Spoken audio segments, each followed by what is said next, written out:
And I just remember saying, not Madeleine, not Madeleine, not Madeleine, and I can just remember saying that over and over and over again.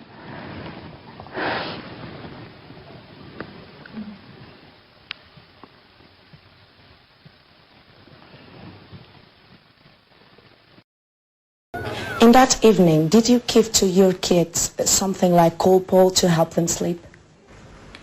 You know, we're not going to comment on anything, but, you know, there is absolutely no way we used any sedative drugs or anything like that. And, you know, we have cooperated fully with the police. We'll answer any queries, any tests that they want to do at any point. If you imagine something happened to Madeleine while her parents were out to dinner, as Detective Amaral does, this theory is often associated with another theory, that sedatives were directly involved.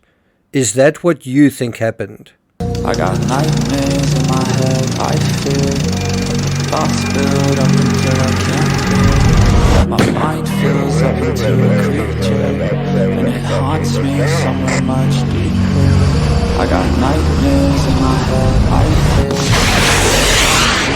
Hello and welcome to True Crime Rocket Science. Now in this scenario, let's call it Amaral's scenario. The parents go to dinner, Madeleine is sedated. While they're out, Madeleine gets up, but she's disoriented and wonky. She gets onto a couch and she falls, or even less credibly, she simply overdoses in her own bed.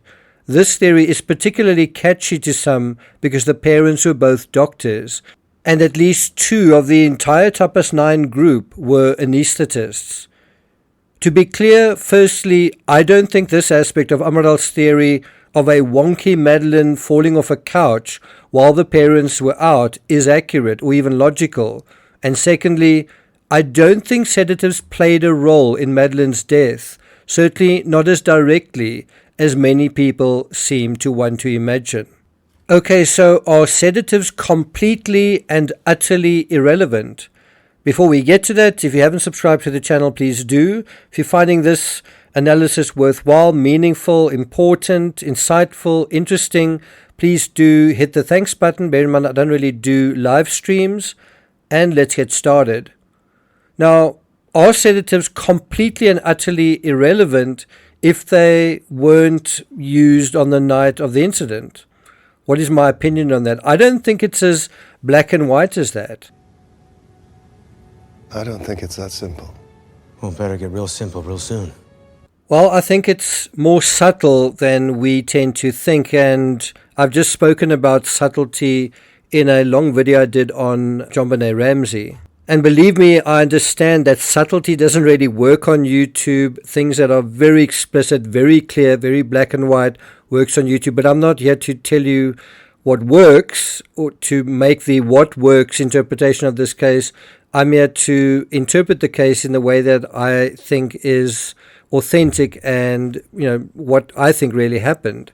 So I do think it's possible that sedatives may have played some sort of indirect role, and I think the failure to imagine this area in an authentic way is why there are false notes ruining the whole symphony of trying to understand this case.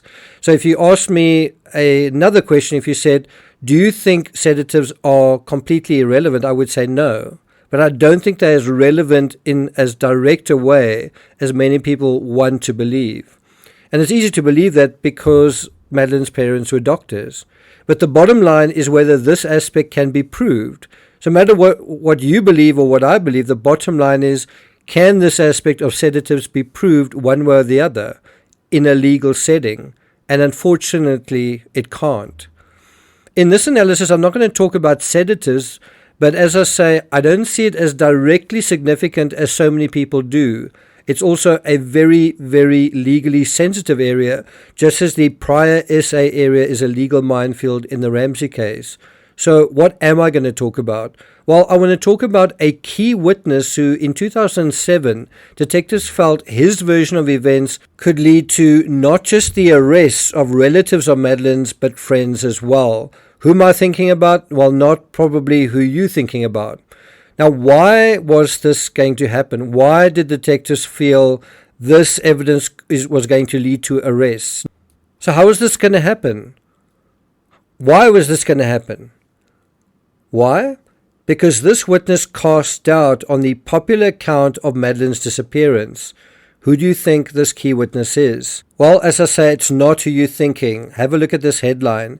Key witness casts doubt over Kate McCann's account of Madeleine's disappearance. Crucially, the member of staff who has not been identified claims that the parents and their holiday friends, the so-called Tapas 9, did not check on their children every 30 minutes. Is that true? Is it true that the Tapas 9 didn't check on their children every few minutes? What do you guys say to that? Now, you might say, yeah, it is true, or no, it isn't true. Or is it subtler than that? Is it as simple and as black and white as that, a yes or no question? Or is it something else? Now, on paper, if you have a witness who is dead certain and adamant, as this one apparently is, great.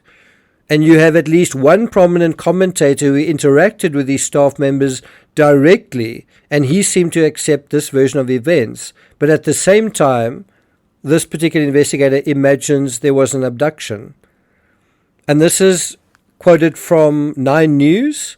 When asked why the group would have given statements saying they checked on the children regularly, if that were not the case, Mora speculated that one possible reason might be the public perception of the McCanns and their friends, many of them doctors, leaving their kids alone at night.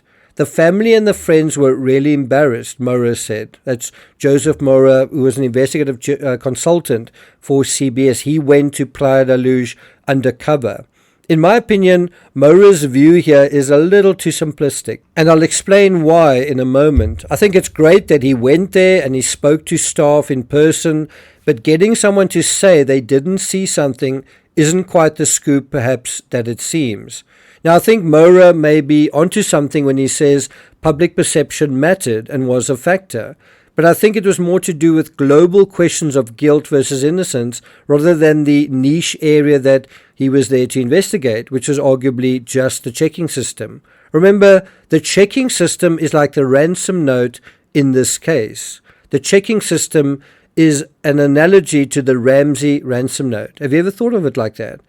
It provides an alibi, but I think it's a mistake to build your entire case around the ransom note, and the Ramseys don't do that, right? In the same way, the McCanns don't do that either. They don't make their entire case around the checking system. It's more about, well, Madeleine's still missing and we're looking for her. And we shouldn't do the same either. If the checking system was bogus, or the checking system was some sort of misdirection, or even something about it is inconsistent or unclear, it doesn't suddenly conjure a murder conspiracy. If you take that into court, what are you really going to be able to prove at the end of the day? Can you see it's not going to be enough? And I know many McCann case followers use this area to conjure much worse than that, going into imaginatively disgusting debaucheries, the sort of thing that you also hear about sometimes in the Ramsey case. But I actually think this is more about its adherents than about the case. In a real sense, and this is really the crux of what I want to talk about in this video, in the same way that the Ramsey ransom note is both the strongest, think about this, the Ramsey ransom note is both the strongest and weakest piece of evidence in that case, because it provides the Ramseys with an alibi, right, on the one hand, but also in a sense condemns them if you don't accept it. While the checking system in this case, in the McCann case, is arguably the same. It provides an alibi, but like the ransom note, it's so implausible, it's hard not to sort of lean forward, want to take a closer look, and then so many other issues come up. Now, I think one way to challenge the checking system is to say, okay, if it was so silly, how could you improve on it? Well, here are two possibilities. The one way you could improve on the checking system is you have one person allocated per night to do all the checking for the entire group. That's one way you could make it a more efficient system. One person checks and they never check again for the rest of the holiday. The next day it's somebody else, and so on. Another one is that on a particular night, everybody checks, but just one time. And that just kind of evenly spreads the balance of work, the balance of labor. So it's not too much for one person to do, and there's not overlapping of work and checks. Does that make sense? So if that was a better system, why didn't they use it? After being there for so many days, why come up with such a random, messy, disorganized system? Obviously, as doctors, they were capable of doing better than the silly system they came up with, so why didn't they? Now, in a case where there clearly isn't foul play, like Gene Hackman or Hannah Kobayashi or Jay Slater, the evidence quickly dries up. And if you're trying to make a big case about it, there's just not too much to talk about. But in a case where you can't exclude foul play and you can't solve it either, there tends to be a lot of evidence, not just evidence, but possible evidence of evidence being destroyed or distorted or manufactured. And when you're thinking about that, does the McCann case fall into the category of a case where you can't exclude foul play and you can't solve it either? And then the question is this checking system possible evidence of evidence being destroyed, altered, distorted, manufactured, all that kind of thing? Same thing with the Ramsey case. In a case where you can't exclude foul play but you can't solve it either, is the ransom note not just evidence but possible evidence of evidence being destroyed or distorted or manufactured or altered? The beauty of the checking system in the McCann case is that it allows the parents to be both present and absent at the same time. The beauty of the ransom note is that it opens the window to someone else coming into the house besides the people we know were there. The ransom note is basically proof, in a sense, that there was someone else besides the Ramseys involved in this incident. Do you see that the checking system does, in a way, performs a similar function? It basically opens the door to the possibility of some unknown other person involved in what went on that night. The checking system basically moves the potential suspects away from the crime scene, not just away, but into the embrace of other witnesses, thereby allowing the investigator the opportunity to blame someone else. And what I think some people miss is if you're not careful, you concentrate so much on the checking system, you forget about the timeline completely, especially the timeline leading up to dinner. In other words, the timeline before the checking system even kicks off. The timeline that happens apparently before anything happens to Madeleine. In other words, the checking system is a kind of messy area of timelines that everyone focuses on, and guess what? They end up not focusing on the timeline leading up to dinner. In the same way with the ransom note, people spend so much time sort of looking at the messiness, the silliness, the craziness of the ransom note that they don't actually then push it aside and say, okay, what do we need to look at instead? Now, in the McCann case, clearly, even if the checking system was used as it was said it was used, well, then it was a pretty silly system for a group of doctors to come up with. I mean, May 3rd, in terms of the checking system, started at 9 p.m. and ended at 10 p.m. Have you ever thought about that? The checking system starts at 9, and an hour later, that whole thing is done. And in order to understand the checking system and think about it in a proper way, a systematic way, a logical way, a sensible way, well, think about the previous night. I think the McCanns were out until about midnight the previous night.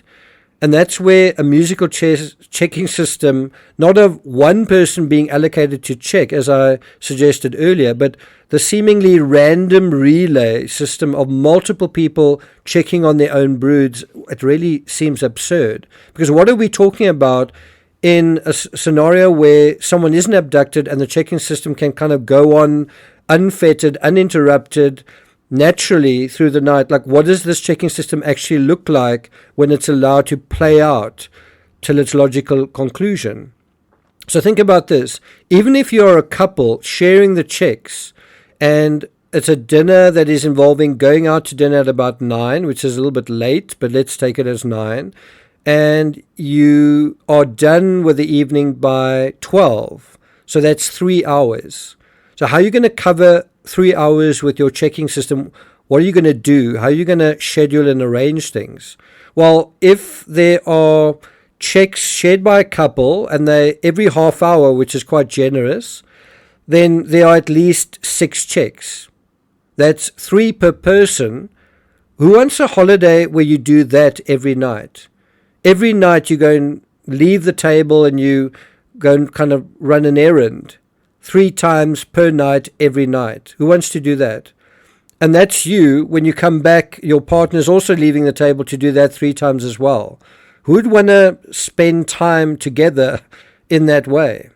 So I personally don't think you need witness statements to suggest the checking story is a little hinky. You don't need to get statements from all these different people and sort of try and study them and cross-reference them and try and figure them out. Logic tells you it's odd. Logic in the same way tells you the Ramsey note is odd. And then you need to sort of move on from there and say, okay, what do we need to think about?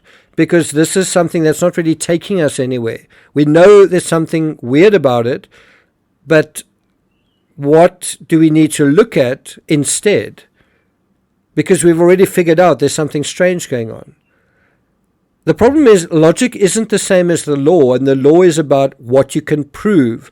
And proving this aspect is trickier than you might imagine because there are so many moving parts. So I'm just saying, in terms of this importance witness that was basically throwing the entire version of events of the group in terms of that night into question.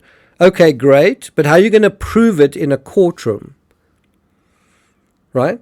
Think about that practically. How are you going to prove your case if that is the sum total of all your evidence? So how can I further illustrate what I'm talking about? Okay, I ate at a restaurant this evening and there were 3 tables, excluding ours, where people from each table, all 3 tables, went to other tables at various times through the course of the evening, as well as waiters coming and going.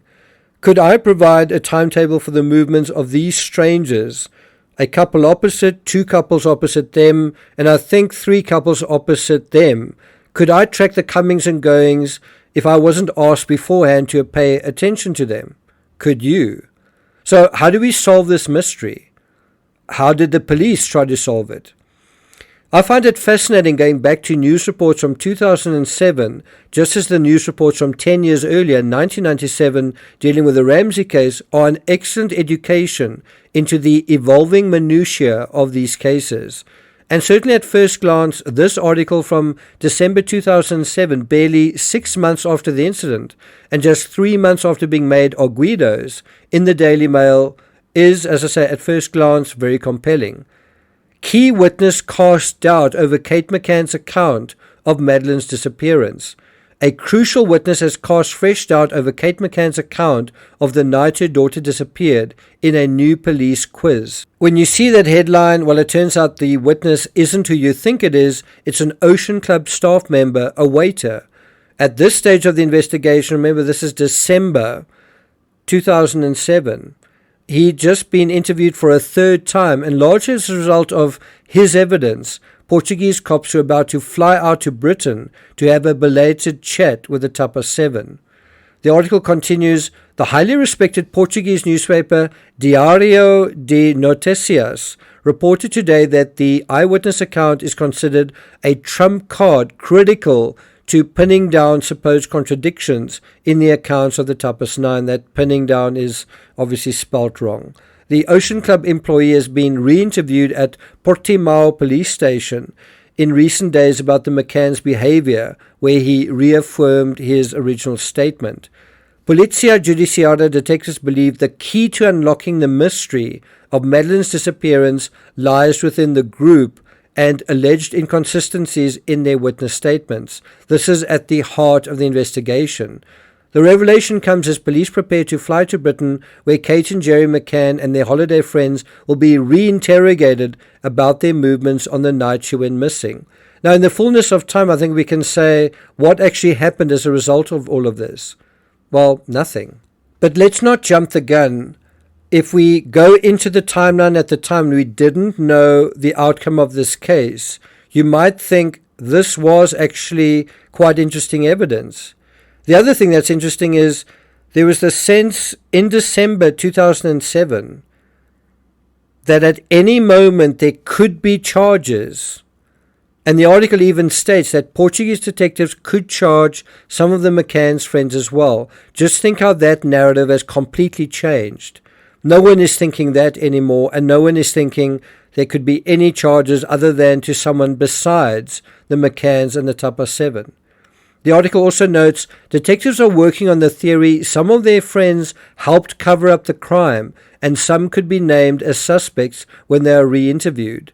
Now, if you think about that, and the fact that money has just been reallocated to the McCann investigation, it's already gone to over £3 million. What do you think they're going to be looking into? Well, I can tell you one thing they're not going to be looking into, it's this. So what are they going to be looking into? I don't know the answer to that question. The point is, this is what was going on in 2007. 12 years later, in 2019, Australia's 9 News breathed new life into the same story. Undercover investigator claims nobody left the table to check kids on the night Maddie disappeared. Do you see what's being suggested here? I mean, it's pretty bold. It's this idea that the entire checking system was made up, that there was no checking system whatsoever. I mean, have a look. And this is a quote from that 9 News article. They clearly told me that that particular night that nobody left the table. That goes by the bartender and that goes by the waitresses. Nobody left the table that evening. That's almost like someone saying, Patsy didn't write the ransom note. It's like, wow, this is a slam dunk. We solved the case. Do you think so? Do you think it's going to be that easy? The article continues, it is possible the bartender and restaurant wait staff did not see Mr. and Mrs. McCann and their friends getting up to leave the table to regularly check on their children. So you have quite a bold statement, but what did I say about grey areas and things not always being as explicit, as clear, as black and white as we think? Well, in the cut-off text is a sort of disclaimer. So 2 witnesses didn't see anyone leave the table, so is that it? Case closed. If it were only so simple. So easy. So simple. Well, that's because it's too easy, too simple. Because there weren't just 2 Ocean Club staff members on duty, and when you drill down into what all of them say, it's not 6 of one, half a dozen of the other. It's more like chalk and cheese. If 2 witnesses saw no one leave, 3 said they saw 1 man leave. Let's go back to the 9 News article. Between 8:55 p.m. and 9:30 p.m., the group of 9 adults said they conducted a total of 5 checks. Is your brain already spinning at this point? It should be. At 10 p.m., Kate McCann said she went to the apartment and discovered Madeleine was gone. All 6 Tapas restaurant staff who worked that night were interviewed by police on May 4th, just the day after Maddie disappeared. 3 of the 4 front-of-house employees told police they saw 1 man leave the table that night. The other waiter said he noticed 2 men left during the dinner at separate times. Now your brain should really be scrambled. One waitress told police workers learned that a girl had gone missing after a woman, probably Kate, left the table and raised the alarm. So let's review this groundbreaking evidence that's going to break the case. Let's review it in a couple of sentences. 2 witnesses see no one leave. 3 say they saw 1 man leave. A 4th says he saw 2 men leave. A 5th, a waitress, says something else about a woman leaving the table and then all hell breaking loose. In my opinion, Jerry did leave the table at some point and was gone, according to his own account, right? For longer than was typical for a check. Why? Because he crossed the street to talk to Jez. Another witness, Jane Tanner, also saw Jerry in the same road. A more interesting question, I feel, is who was at the table just before Kate left at around 10 p.m. and who wasn't? And does anyone know why this timestamp matters more than the others do? And that then brings us to the witness perhaps you were thinking about right in the beginning. I'm not going to take it further than that except to say what I was trying to impress upon you guys in this analysis is that the whole question around the checking system is kind of a dead end. It's not really going to take you anywhere. Certainly, if you're a prosecutor, it's not going to really take you anywhere. It's not really real evidence that's going to get you where you need the case to go. And so you really need to look at the timeline on either side of the checking system and who's done that. And when you do that, where does that get you? And maybe that is something we need to look at in the next analysis. Does that make sense? Thank you for listening, and I'll see you guys next time.